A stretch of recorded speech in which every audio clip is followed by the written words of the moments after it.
This is an intro. Who needs an intro? I don't need an intro. This is just the base.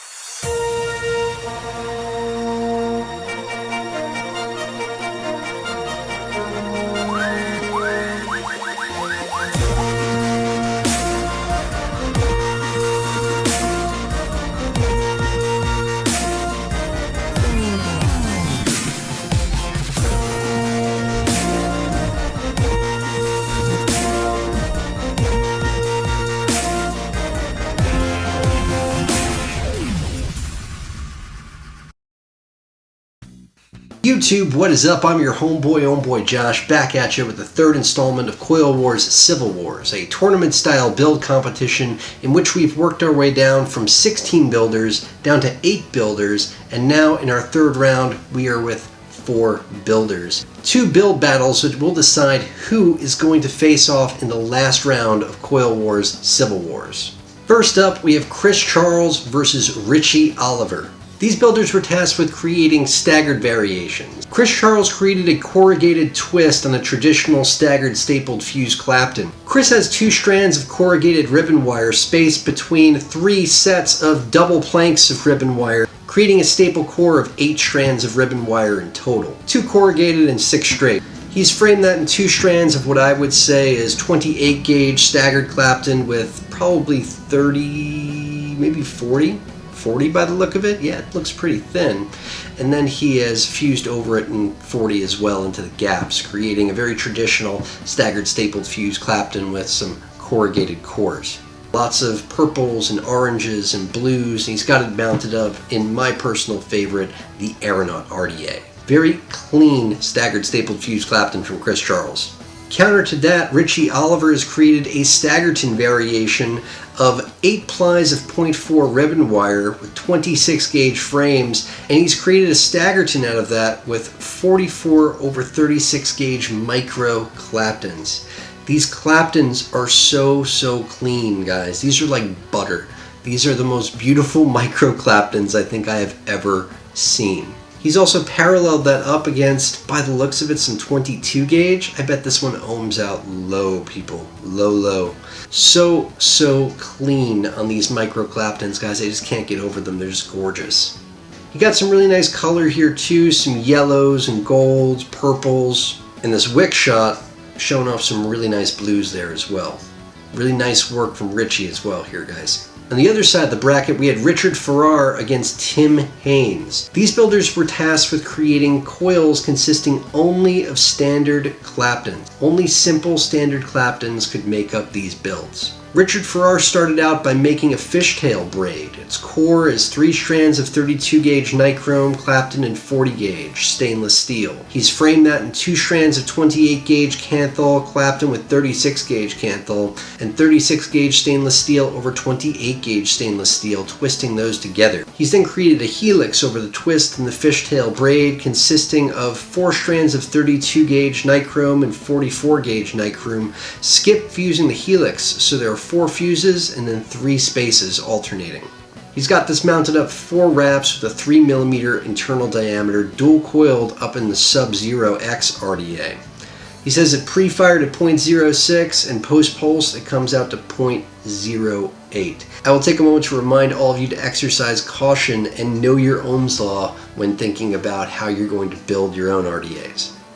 The amount of wire on this build and the cleanliness of these claptons are just astounding. You cannot even see where these claptons end and begin when it comes to the helix wire. It is just so clean on that helix. The clapton is just so tiny and tight. And the fishtail braids, I mean, braiding that clapton wire, keeping that clapton from spacing out while he's braiding it is a feat in itself. Altogether, it just looks gorgeous, and all the colors that came out of this build are just phenomenal. A lot of blues, a lot of golds, reds, purples, just a beautiful build. And I like the contrast between the Kanthal and the stainless steel and the nichrome. You can really absorb the colors that way. Richard's challenger, Tim Haynes, created a really nice build overall. It is a Mohawk Alien paralleled up against a Clapception build. And the clapception itself, while it does fulfill the challenge of creating a build using only clapton coils, the Mohawk Alien does not quite do that. That being said, it's still a very nice build the way it all came out. Kudos to you for putting it together. My understanding is that Tim had another build in mind when he set out, but he ran short of time. So I'm sorry about that, Tim. But I like the build anyway. I mean, the Mohawk is very nice, and the clapception is very clean as well. I also like the way that Tim has consistently chosen to depict his builds outdoors and using natural light. It's very different than what we're normally used to seeing in terms of, seeing the coils in light boxes and black backgrounds and white backgrounds. It's nice to see a little bit of variety. So I'm really glad that Tim brought that to this competition. That being said, judges definitely felt that Richard's build was the superior build here, and in the final round of Coil Wars Civil Wars, it will be Richard versus Richie Oliver versus Richard Farrar. Congratulations, guys. Can't wait to see what you guys come up with for the final round, which will be a freestyle competition. Congratulations. As for myself and the build for this week, I took a lot of inspiration from a lot of the builds from the last episode of Coil Wars Civil Wars. I really fell in love with a lot of the cage builds that everyone was coming up with in the last episode of Civil Wars. The cage builds just were really, really cool, and I thought, I've never actually put one together before, I don't think. Maybe, but not one that I've ever shown you guys. So I thought, why not? We'll throw together a cage build together. So I decided for our cage build, what we'd do are Mohawk aliens and cage those together. But I wanted to mix it up a little bit. I decided to go with different gauges and different sizes of coils, different wraps. Creating a clapton for an alien coil or Mohawk alien is just like making any other clapton, except that you're doing it backwards. The way that you are most used to using your drill, you're going to want to do it the opposite way, so it's easier for you to create your alien coil. So I normally like to create my claptons and fuse claptons and aliens this way, so I wrap my clapton this way. Once that's all said and done, once you have your clapton, you're going to decore it. If you've done it well, if you've made your clapton nice and neat, then it should just move along nice and freely as it is. If you need to loosen it up so that the core of the clapton will separate from the clapton wire nice and easy when you go to slip it off, then what you want to do is reverse the drill so you're going the right way again. And then take a pair of pliers, clasp onto the end of the core wire, and spin it in reverse a couple of times. That way it loosens it up and you can just slide it right off there, nice and easy. Stretching the clapton wire is a feat that for a lot of people remains elusive. It's for, most people say that's what they've had the hardest time with. For me, I never had too much of an issue with it. And with 36 gauge wire, it's really, really easy to feel it when it's stretched as far as you want it to go. You feel a bit of tension, and that's it. Me, I like to spool it back onto an empty spool. I always keep a few of them around. It makes it nice and easy for me to keep track of the wire, because loose, decored, stretched clapton wire can get snagged on just about anything. So I like to wrap it up on a spool there. And then creating the alien wire, or Mohawk alien wire in this case. Creating a Mohawk alien is just like creating a regular alien, except that you're not trying. You're not trying, that's what it is. Basically, you're not trying to keep those cores in alignment. You want them to collapse on each other. So you can basically just go as fast as you want and use a bit of more tension than you would when you're creating a regular alien, just to allow those wires to collapse on each other and create sort of a triangle kind of shape is the idea. Now it is easier to make a Mohawk alien than a regular alien, absolutely, but for me, I actually like them better. If you ask me, I think that they have better flavor. They're punchier, they have a stronger hit, they have more surface area. Instead of just like a flat surface, like a wave sort of design on that flat surface, you've got sort of like a little triangle top to your coil there, and juice can collect in those crevices. A lot of juice can collect in those crevices. I'm a big fan of the Mohawk alien. I actually like it better than a regular alien, to be honest with you. And they're easier to make too, So I created two Mohawks here. I created one using 28 gauge cores and one using 26 gauge cores. I wrapped them both around 2.5mm bits. The difference is I wrapped my 26 gauge Mohawk 8 times around the bit, and I wrapped my 28 gauge Mohawk 6 times around the bit. The reason for that is I wanted to repurpose the extra space in the 28 gauge Mohawk. I decided to parallel wrap the 28 gauge Mohawk with 2 strands of 28 gauge round wire, and then create the cage into the gaps of the 28 gauge round wire and into the spaces between the 26 gauge Mohawk's wraps. Wrapping the cage is a lot easier if you have the right tools. I happen to have the right tools because CoilMaster has sent me a couple different build kits over, my time making videos. And I happen to have 2 sets of CoilMaster bits. I put a coil each on the 2.5mm bit, and then I tape them together. So that way the bits are stationary and I could move the coils so that they're in the proper placement. And then I created the cage very, very simply, just like I was wrapping any other coil, because the bits were taped together.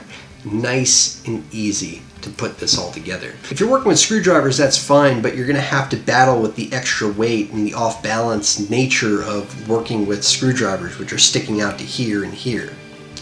It's a little bit easier if you have like little bits to work with, like the CoilMaster tools. So I wrapped my cage into those gaps, and then just to bring everything together, the little bit of leftover wire I had from the cage, I wrapped around the legs of the coils. So that way everything was all together, nice and neat, and ready to be placed in the RDA. And for the RDA I chose to go with, what else would I go with than the Goon here? It's a thick coil. It's a big coil. The legs are super, super thick. We're not just jamming one Mohawk alien into a deck here. We're jamming 2 of them stacked on top of each other. And, the cage between them. Not that that adds a whole lot. But yeah, it's a big fucking coil. It's a really big coil. So the latest Goon was the perfect choice.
There's nothing divine about it.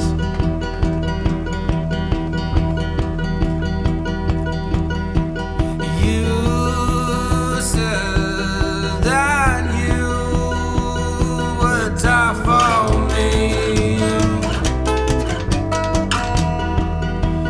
but I knew you lying through your teeth.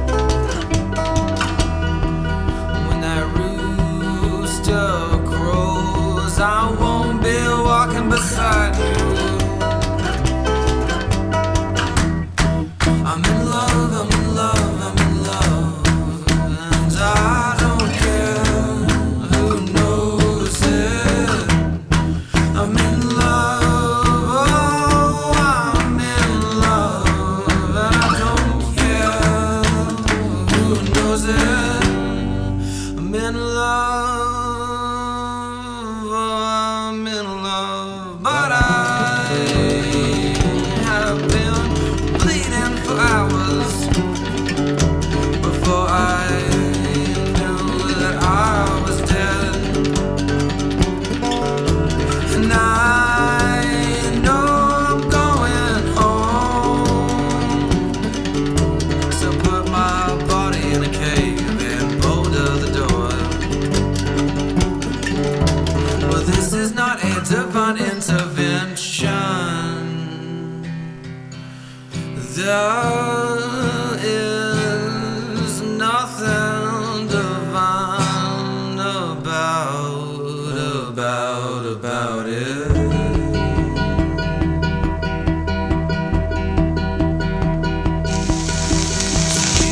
You said that you gonna fall in love.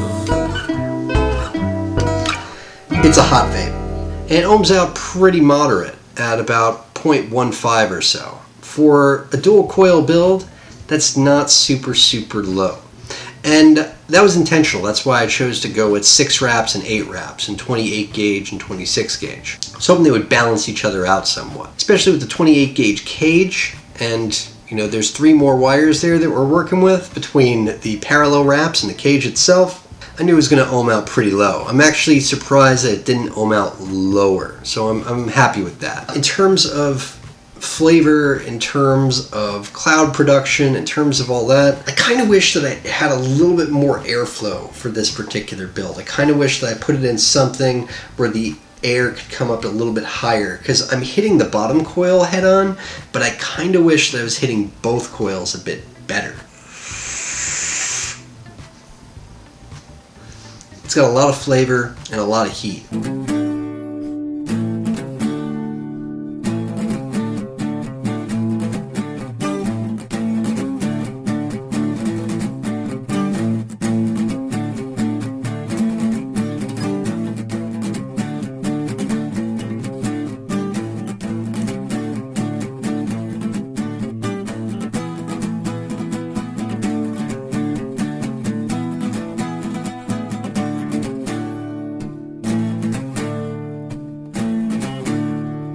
Positioning the coil in there. So I found it a lot easier if I left the bits inside the coil when I went to place it into the deck. It's another reason working with bits as opposed to screwdrivers is going to work out a lot better for you here. If you happen to have the bits, they can be a real time saver, because I found that if I left the bits in there while I was placing it into the deck, they went in so much easier. The coil went in there butter smooth in comparison, because the first time I did it, I took the bits out first and then went to place it in there and then was straightening it all out. I completely misaligned all of the cage wire between, basically, the parallel two strands of the 28 gauge and the cage going between it completely got misaligned. I ended up having to take everything back out of the deck and create that cage a second time using the bits the same way, taping them together. So when I put it in the deck the second time, I left the bits in place. So much easier. Any other notes on the build? 8 wraps of Mohawk Alien on the 26 gauge is probably just too much for the Goon deck. Just too much. That's a lot to ask of any deck. 8 wraps of Mohawk Alien, it's a big wide coil. Had a hard time getting some of the cotton in there. But I got it in there, I got it all saturated and wicking well, and everything works great, but had to do it again. I don't know if I would misbalance the coil quite the same way that I did. It was fun to mess around with that and try to, make up the space in the 28 gauge against the 26 gauge using the parallel wraps, but I might would have done it a little bit differently. Maybe used both 28 gauge and done it. I think that might have worked a little bit better, but overall, I'm pretty happy with the build.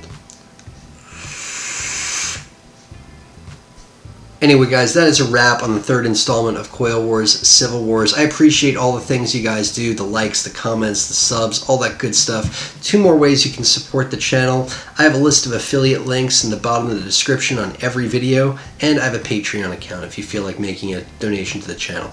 Definitely appreciate all the things you guys do. Till next time, I'm your homeboy Josh. Vape on, vapors.